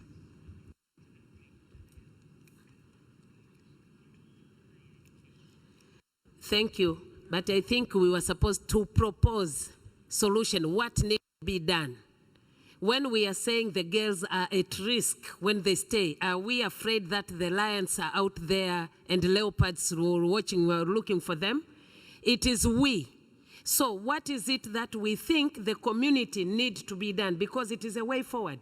We are proposing something that we can try now to adapt according to different environment. For example, we in Tanzania, we say we have the role of protecting our children.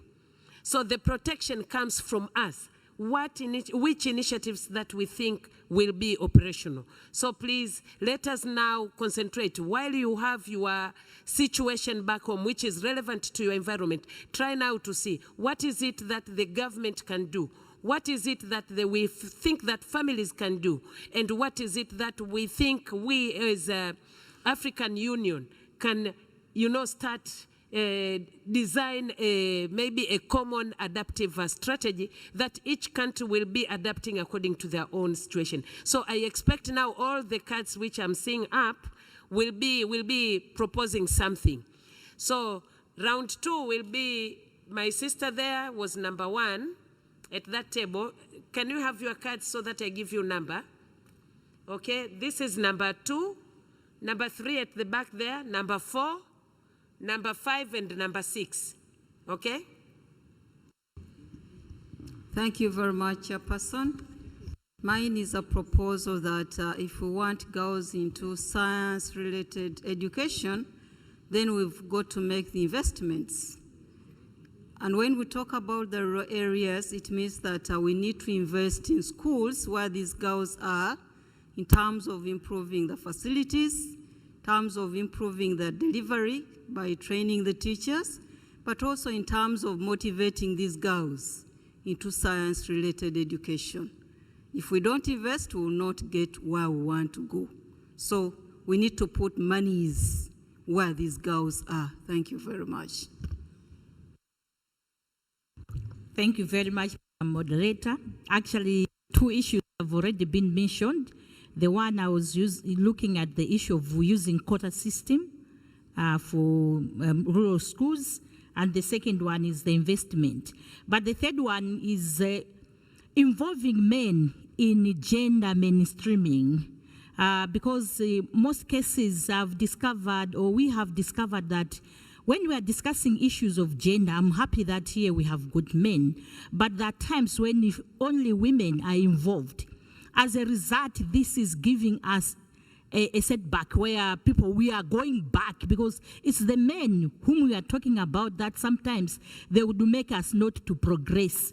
I would give just an example. In Malawi, we have got a project which is called Keep Girls in School, which is being funded by UNICEF and other partners.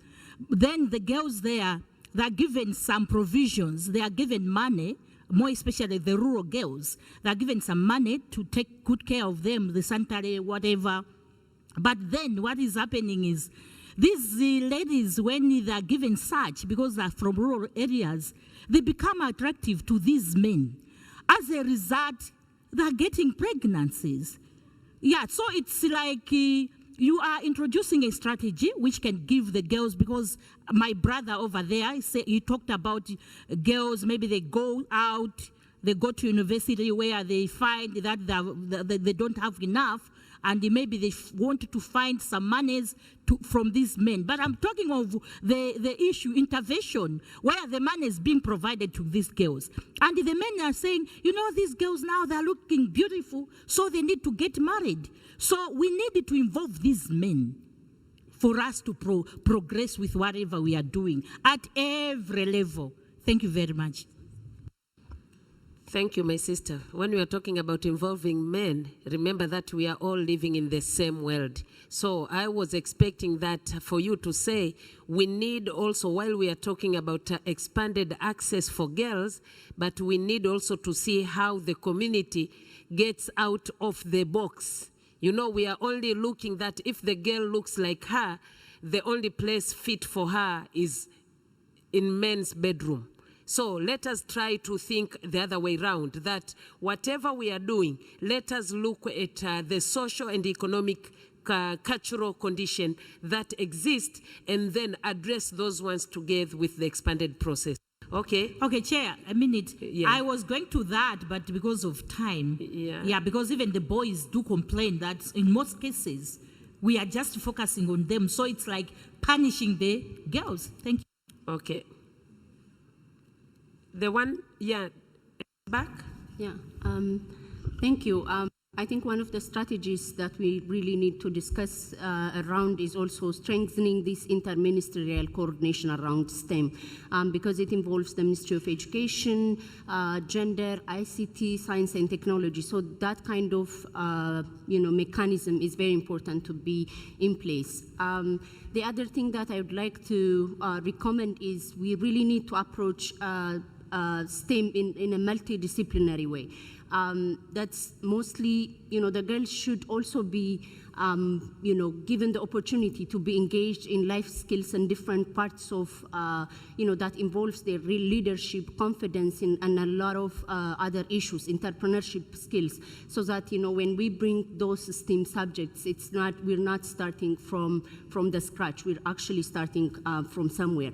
And I think we also need to look beyond what's next after the girls are engaged in STEM subjects. I think it's good to have or establish or find a link where we can develop those skills to actually assist women in the rural areas with technologies and investment and innovations that will actually help rural women and many other women. It could be applications, it could be different technologies that could actually practically come from these engagements. Thank you.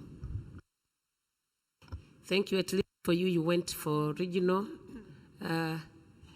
Yes, it was my sister here.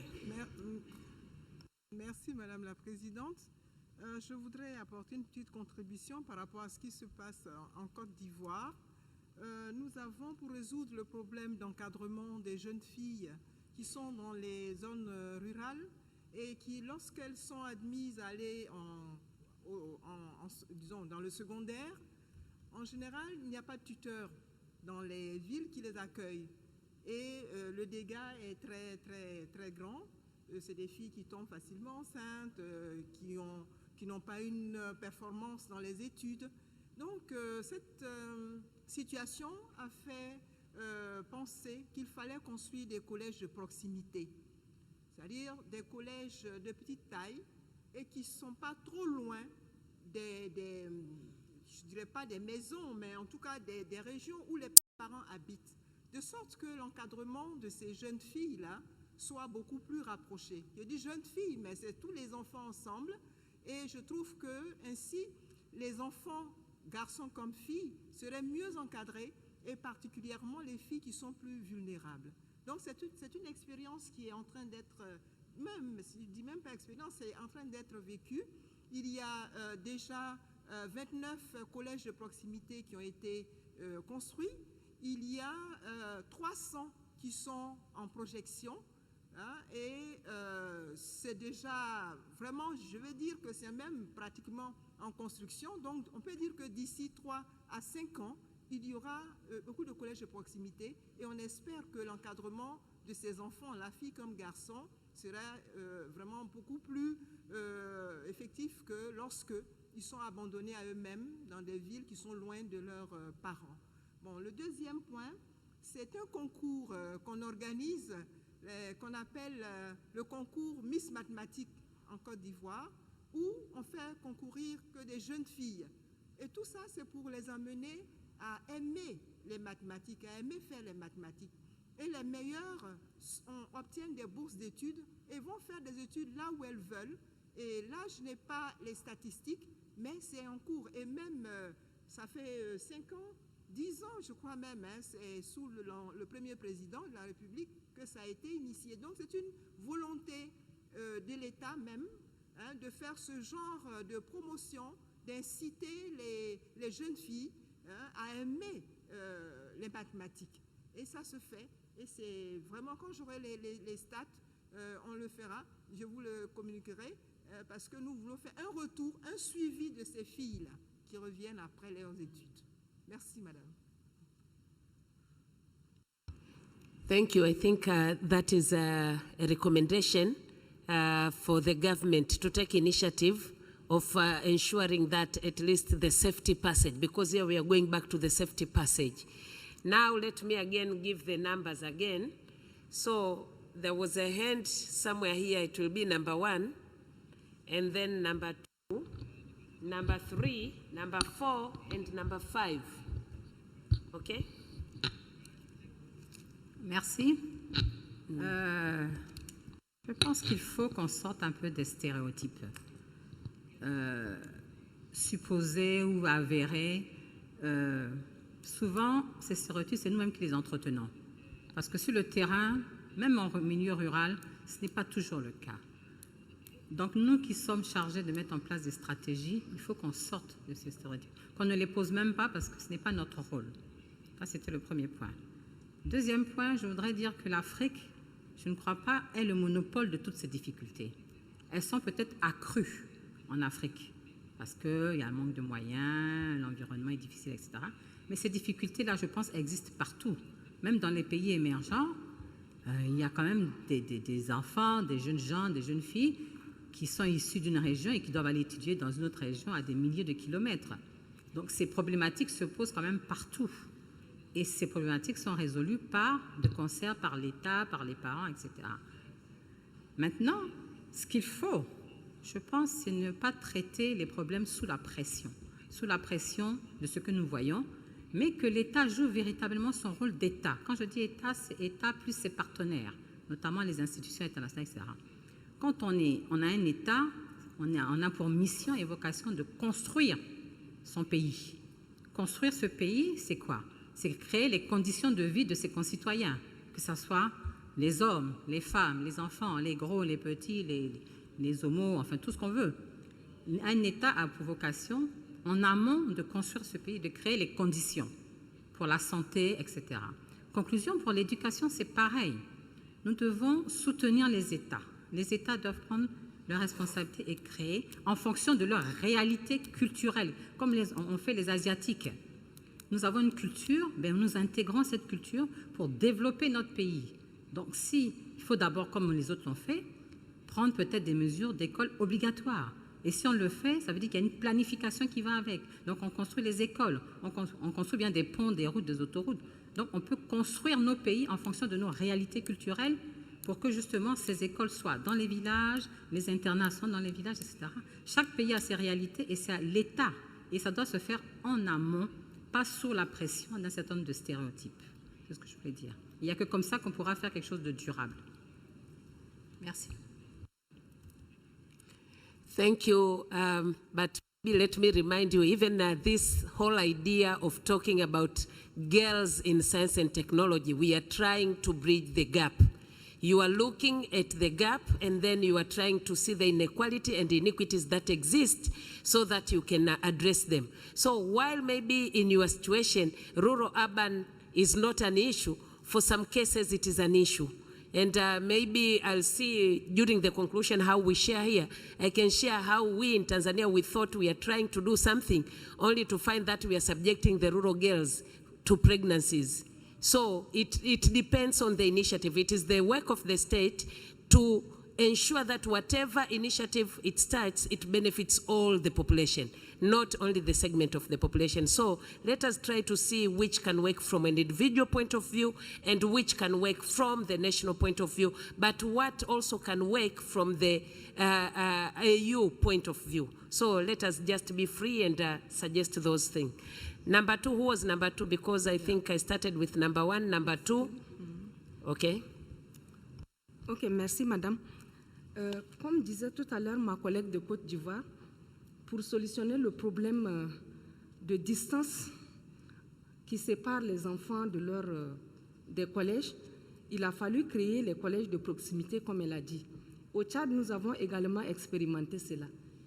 Mais finalement, cela nous a exposé encore à un problème de manque d'enseignants. Et surtout, les enseignants en matière scientifique, ça manque cruellement. Et finalement, l'État est obligé de fermer ces établissements qui ont été créés. Parce que finalement, chaque député cherche à créer un collège dans son village. Ce qui, du coup, nous expose à un problème de manque d'enseignants. Et on n'a pas suffisamment d'enseignants en matière scientifique. Alors, en ce moment, avec la Banque mondiale, et dans le cadre du projet Suède, je parle sous le contrôle du collègue du Niger, par exemple, parce que nous sommes regroupés dans ce projet-là ensemble. On a prévu maintenant les maisons d'accueil ou les centres d'accueil pour réduire la distance entre l'école et les filles. Et ceci est parti sur la base d'une sensibilisation aux parents d'abord, parce qu'il faudrait que ce soit eux qui acceptent de laisser leurs filles habiter loin de chez eux. Et là également, il a été prévu de donner à ces filles une bourse et également de la ration sèche pour les motiver et motiver les parents à laisser plus les filles aller à l'école. Parce qu'il y a un choix qui se fait de manière systématique entre les filles et les garçons. Les parents préfèrent envoyer les garçons que des filles, alors qu'il y a des familles où il y a plus de filles. Donc, quand on a mis à disposition la distribution des rations sèches, ça permet aux pères de famille d'envoyer toutes ces filles à l'école, par exemple, pour ramener de la ration à la maison.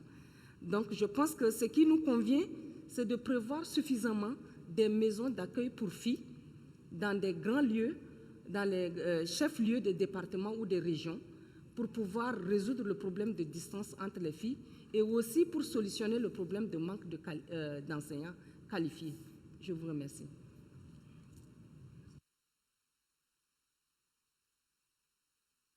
Thank you. There was number three. Who was number three? It is this table, I think. You and number four. Good afternoon, ladies and gentlemen. I believe one of the key initiatives or way forward that we can come about is the fully engagement and involvement of all the stakeholders. That is the potential girl, boy, child, the community at large, the chiefs, the traditional leaders and everybody, the policymakers, as well as the parent. And then we have the key industry stakeholders, which are the ones at the end of the day, they'll be able to offer these students or the completed student to be able to get the job. Another key area that we can do as a way forward is to make sure that the STEM programs that are offered are relevant and are of quality based on the labor needs analysis, because it does not mean that every year or in a period of 5 years those key areas or those key priority or specialized area are in need or needed by the industry. So we need to be kind of cautious of that to say, yes, STEM is coming up, it's going on, but what are the key relevant industry that is needed by the industry? And then one key major area that as implementers or policymakers or educationists, when we look into implementation of our initiatives of our strategy, we don't do follow-ups, we don't do monitoring, we don't do evaluation, we don't have checkpoints to say, how far are we? We don't have a timeline. So those are the key areas that along the way, as we are coming up with all these brilliant initiatives or strategies, we need to continuously monitor ourselves to see, are we really achieving the objectives that we have set for ourselves? And evaluate so that we learn along the way, because no matter how brilliant we are, as we go along, as the years goes by, there will be gaps. And we have to be able to go back to the curriculum, we have to go back to the community, we have to go back for the buy-in, because observation has been made that when you don't engage these people right from the beginning of our projects or our initiatives, they stay behind and say, I'm not part of that. So it's best that we engage them right at the beginning of the whole project or initiative that we are intending to do. Thank you so much. Okay, thank you. You have reminded us of something very crucial of our implementation of our initiative, the one which we adopt, because otherwise it keeps on repeating. Now I think it is yes, and then the table there. Merci beaucoup. Et au Bénin, aujourd'hui, le programme Toutes les filles à l'école est devenu presque une réalité. Mais il faudra éduquer les enseignants à moins agresser les filles sur les bancs. Parce que c'est une réalité, on parle des filles, mais il y a en dessous les enseignants qui ne se contrôlent pas et qui prennent pour un jeu le fait d'agresser les filles sur les bancs. Et des dispositions sont en train d'être prises au Bénin pour protéger ces filles. Par exemple, on associe les maires des communes dans cette lutte contre l'agression des filles. On demande aux maires de sanctionner sévèrement un enseignant qui enceinte une élève sur les bancs. Et aussi, il faut autoriser les filles enceintes à aller à l'école, c'est-à-dire poursuivre leur cours normalement, et encourager les parents à garder les bébés pour que ces filles puissent continuer les cours. Donc le travail doit se faire au niveau du gouvernement et aussi au niveau des parents, ce qui est en train d'être fait au Bénin actuellement. Je vous remercie.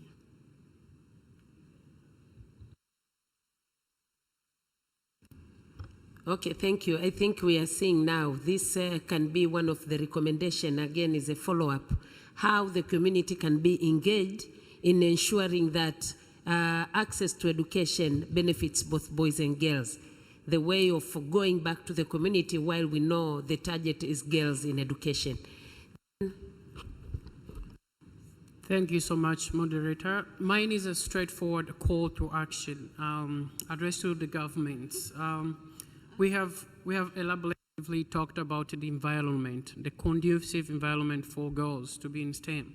And for this to happen, I think there is a need for AU member states to undertake gender reviews of their national education sector plans to ensure that their educational systems are, one, girl and women friendly, to allow girls and women to step into STEM. Second, to ensure that their national education sector plans comply with the global general gender parity requirements. And third, Dr. Rita made a reference to the existing strategic framework here, including the CIEFFA Continental Education Strategy for Africa, STISR, TVET, and others, to ensure that these national education sector plans are also aligning to this continental framework that are existing. And if we really assess closely these continental frameworks, they set a very good indicators of how girls and women can be integrated in these sectors. Thank you. Okay. Now, the one which I pointed earlier. I don't see. So it is, you know, you are left with only 3. So 3 minutes. I'll give you. Is it possible to contribute for one minute? Okay. So it was her, and then here, and then. Okay. Merci, Madame. Au niveau de tous les pays, presque nous trouvons que c'est les mêmes problèmes. Au niveau de la Guinée, on a un problème de rétention à tous les niveaux, surtout à l'enseignement supérieur. Mais au niveau de l'enseignement de base, il y a eu une stratégie qui a été mise en place, ça c'est les cantines scolaires. Mise en place des cantines scolaires. Le constat est que les filles, quand elles arrivent à l'école le matin, dès qu'elles se retournent au niveau des familles, presque laissent les garçons revenir pour les cours du soir, étant donné que les filles sont déjà dans l'entretien de leurs sœurs ou bien dans les travaux ménagers. Pour faire face à cette situation, ils ont mis en place les cantines scolaires qui sont soutenues par le programme alimentaire mondial. Et avec ça, c'est en zone rurale, cette stratégie. Donc, avec ça, dans l'après-midi, les enfants sont retenus au niveau des écoles. Donc, que ce soit filles ou garçons, la communauté leur apporte là-bas le manger et le soir, ils continuent les cours. Et moi, je peux dire qu'il y a encore d'autres problèmes, des problèmes très pointus qui empêchent les filles de rester dans l'enseignement supérieur. Par exemple, l'absence de structures d'hébergement dans certaines universités et la faiblesse des bourses d'entretien. Le manque d'opportunités d'emploi aussi, c'est quelque chose qui décourage. En milieu rural, quand nous arrivons à faire des sensibilisations pour la scolarisation de la jeune fille, et au niveau du voisinage, on trouve une qui a fini l'université et qui n'arrive pas à avoir vraiment de l'emploi, qui revient, ainsi de suite. Ça décourage les autres parents à envoyer leurs filles à l'école. En plus, le constat est qu'après le baccalauréat,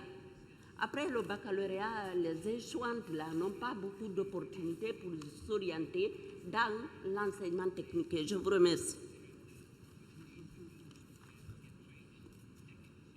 Okay.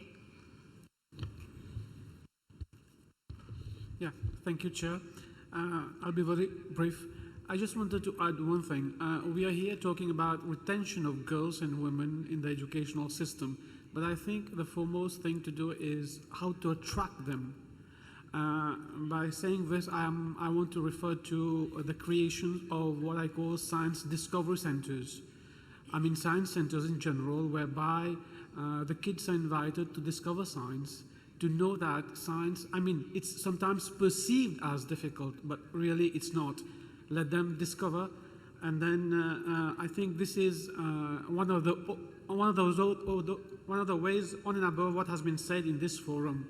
So what I would suggest is think about the creation of some science centers for the African continent more. We have some, but I think it's quite insufficient.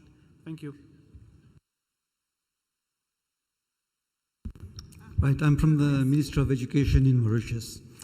Now, this business of keeping girls in school is really very complex, and there's no one single reason. But we can start, by going on campaigns and advertisements to inform people about the importance of education and all. There are so many cultural and religious influences that keep girls and young women out of education, and this has to be addressed. The second factor is employment opportunities. Many girls have to leave school early or drop out of university because they've got to work to support the family. These are important issues in Africa and in Mauritius as well. We have in Mauritius a law that keeps students in school up to the age of 16, which means it's compulsory for everybody to be in school. And then across Africa, such laws will be very useful and will be very, very helpful in getting girls to school. I was born and raised in an African country, I won't mention which one. It was a boarding school that I went to, and I lost many of my friends because of teenage pregnancy. So as soon as a girl was discovered to be pregnant, she got expelled, and her boyfriend as well, if they were still in school. Now, such a policy cuts the future of these young people. In Mauritius, if a girl gets pregnant, she's allowed to go home, leave, deliver, and come back to school. This is something that perhaps we should be looking at. Okay, there are so many other reasons, but I'll just limit myself to that. Thank you. I think we are running short of time because right now, 3 minutes each. Conclude, you start. I'm giving you 3 minutes and I'll be... Okay, Karibu. Merci. Donc, la suite de ma présentation va être autour des stratégies qu'on doit mettre en œuvre ou bien qui sont mises en œuvre afin donc d'attirer plus des filles vers les STEM. Donc, premièrement, pour inciter les jeunes filles en STEM, cette année, au niveau de mon institution, j'ai organisé et j'ai fêté donc une journée mondiale qui s'appelle Girls and ICT Day, qui s'organise chaque année au niveau du dernier jeudi du mois d'avril. Et au niveau de cette journée, elle est supportée par l'Union internationale des télécommunications. L'objectif, c'est d'attirer les jeunes filles qui sont au lycée vers les métiers au niveau du STEM. Durant cette journée qu'on a organisée au niveau du Centre de recherche en numérique ASFAX, le nombre des participants était 100 filles dans lesquelles on trouve l'hétérogénération. Donc, lors de l'organisation, j'ai invité des filles des lycées, essentiellement environ 40 filles. Des filles qui sont à l'université représentent 30 et 30 chercheurs et enseignants de l'université. Et durant cette journée, il y avait des activités en parallèle. Et l'objectif principal, c'est de vulgariser les STEM, l'ICT pour ces jeunes-là et de les attirer vers ces technologies.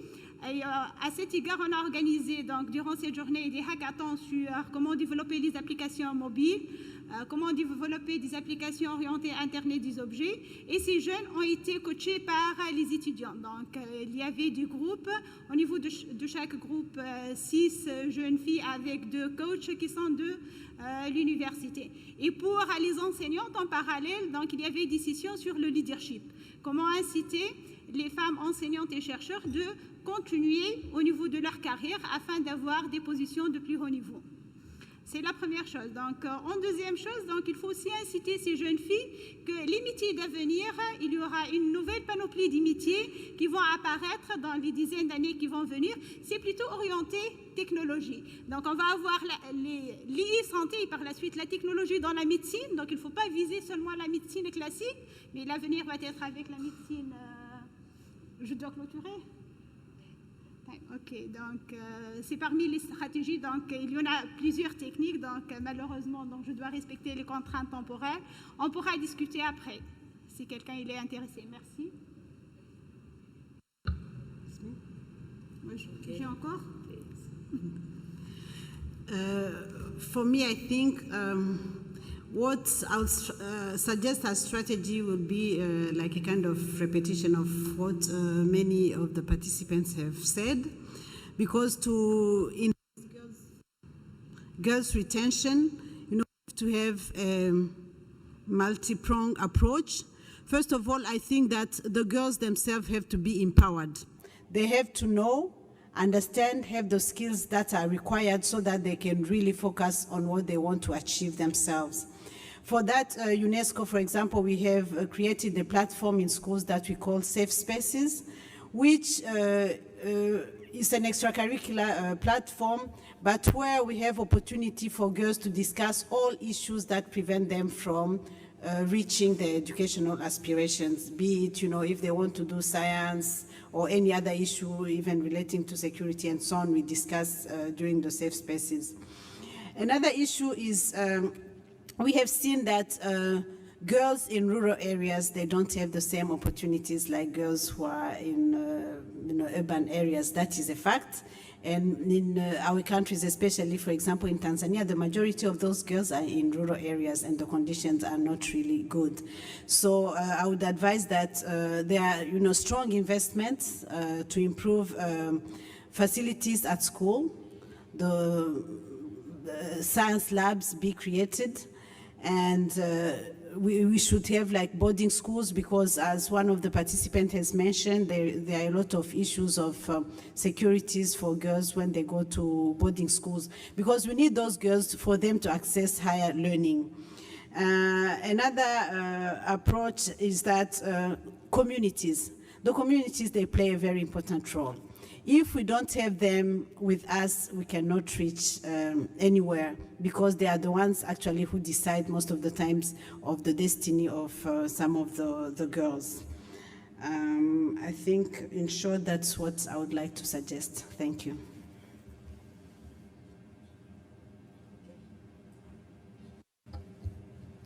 Good day to all. I believe the principle at hand here is the fact of the nature versus nurture principle, and how the synergy between the two. The nature being the girl and the nurture being the environment. When I first started, I gave an analogy of my hometown, was the fact that I myself as a student, I was empowered by my family. I was empowered at school, but at the same time, the schools were in synergy with the higher institutions of learning, and those institutions were also in synergy with the sector at hand. I stated that Eskom, which is an electric firm that actually does coal-powered energy, was in liaison with SASO, which was also in liaison with universities of technology. So what Ms. Mamuji had stated, that these people, these entities need to be in follow-up with each other. I had proposed an idea that each node in itself should be developing itself, and as well as in communication with each other. The girl child needs to be empowered, and in essence, that girl child will be empowered by the community, and the community will create sustainable countries create a sustainable world. That these communities in and around this girl will be the same communities that will be empowering her every single time she has a fallback. If she falls pregnant, you implement family planning, family mentoring services. If she cannot go to school, you make sure that she is transported to school. You ensure that the community gives the foster homes, like she had mentioned before, she gives them a transportation, whatever is required, that these communities themselves will be the ones that will identify the issue and react accordingly to the issue. But for that to happen, there needs to be a value-added relationship. They need to understand that this value of teaching a girl child would, in essence, come back and actually bring value and benefit to the community. If communities don't believe that a girl child is of value, they will not bring and put in resources behind the girl. Hence why it's so important to have a buy-in from the communities, have a buy-in from the girls themselves. Do not just empower the girl with the boy, with the family, with the parents. The parents have high value in what the child will actually become. So these opinions and these efforts of high stakeholder people, policymakers, will be the ones who will actually create the world for this girl, and this girl will actually create the world for the world at the end of the day. Thank you. Okay. I think that that was the last, at least, wrap up from my sisters, my presenters here. And I think if I can just make a quick summary, we have some recommendation targeted to the CSOs. When we are talking about empowerment and change of the mindset of the community, that is the responsibility of the CSOs because they have different ways of reaching out to the community, reaching out to the government, so the issue of empowerment goes to the CSOs. But also, we have some recommendations which have been directed towards the government, and especially issues of safety passage in education. And here, when we are talking about safety passage, any initiative for expanded education is supposed to ensure that both boys and girls benefit from the process. And also the equity measures, when they say they are establishing, they are bringing the education opportunity closer to the community, do they consider the cultural bottleneck that exists in that community that could hinder even participation or even increase vulnerability of girls or boys in that community? And lastly, we have some recommendations which have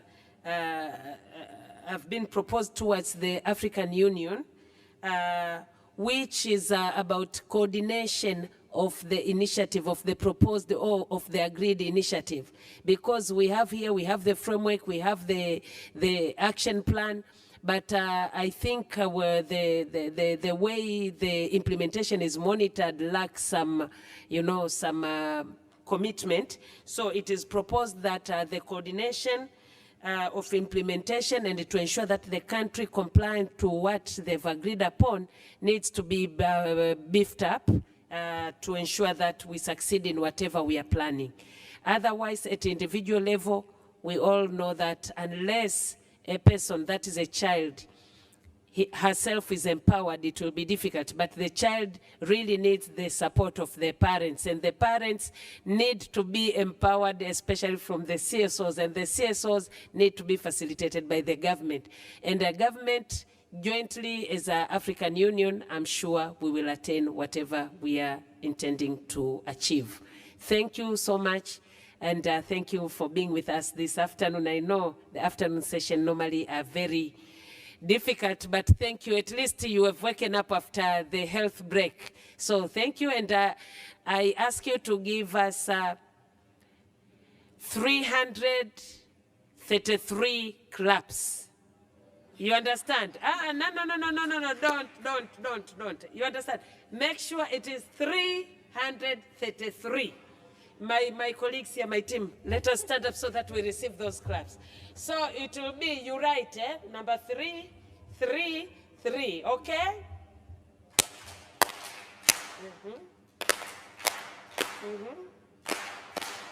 Thank you. Thank you very much, Mrs. Moderator. Thank you very much to all the panelists. Thank you very much to all the participants and the interpreters. Our session for today is now over, and we provide you some information. I hope that every people, those who are sponsored by the CIEFFA, have got the per diem. If you haven't, please fill the travel claim and submit also your boarding passes to my colleague Mariama, who is sitting somewhere at the secretariat, because you will all need to pay your hotel today. So please make sure that you got your DSA today. The second thing is an invitation card, which was distributed in the room. We have an invitation card from the Mauritius government. I don't know if someone from the government is here who can provide more information. And lastly, is the tomorrow meeting.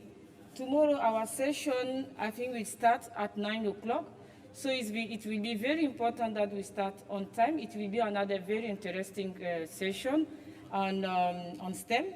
And in French, I think it's AFTP. And there is a document on TVET. The document was also circulated. Please read the document, and so that you will be able to ask more questions and also to share your experiences. And I think that sometime during our discussion, it's a very interesting discussion, but people usually forgot that we are targeting, some key areas. We just spoke today on STEM. I know people have so many things to share, to discuss, but please don't forget that on day 3, we have a session, start from 9 to 10 o'clock, on learning from others. This session will be, I think, your session.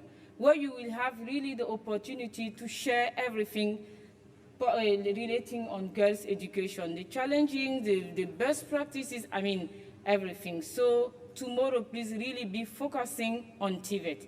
Thank you very much.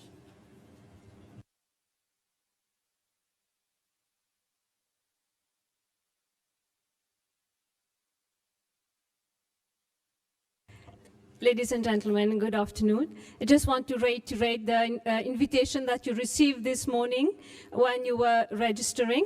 So on behalf of the government of Mauritius, we are pleased to invite you to a cocktail that will be held near the fountain. You will be directed by the staff of the hotel. It's at 6 o'clock, and senior officials of the Ministry of Education and the Ministry of Gender will be present, and hopefully the Minister of Education. Thank you.